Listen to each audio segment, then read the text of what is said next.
I want to take it easy. Work's been hard this year. I want to go to the beach. What's the problem? Yeah, but we went to the beach last year because of the same reason. Yeah, and we got to relax. We got to take it easy. That's what I'm talking about. That's not what I meant. And you know that. Yes, the beach was fun. We all had a great time, but my father is not going to be around forever. And I don't want to feel like I missed this opportunity to spend time with him. I don't know why we always have to go through this. I wish you could just...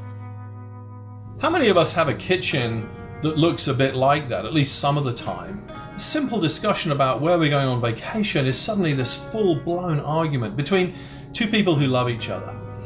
Conflict shows up everywhere in our lives. Maybe it's not the big blow up, but just those everyday difficult situations in our kitchens, with our kids, in our dorm rooms, in our neighborhoods, and at the places we work.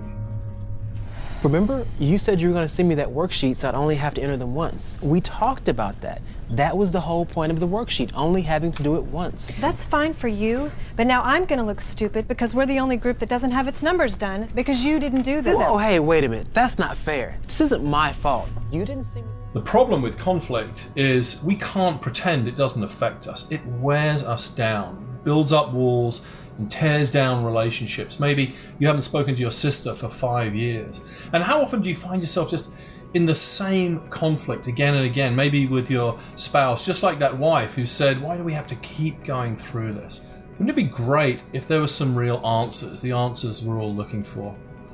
Well, I've got some good news for you.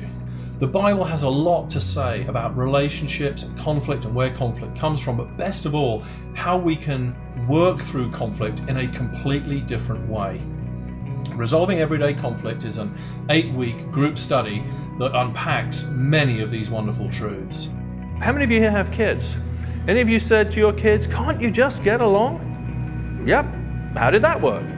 Not so well, is my guess. You maybe got 5 minutes out of it if you were lucky. Jesus addresses conflict and he says there's a place you start in conflict and it's not with the other guy. You start with yourself. What is your contribution? When we deny a conflict exists, when we just avoid it, when we pretend it's not there, it's like a ticking bomb. It's just waiting to go off.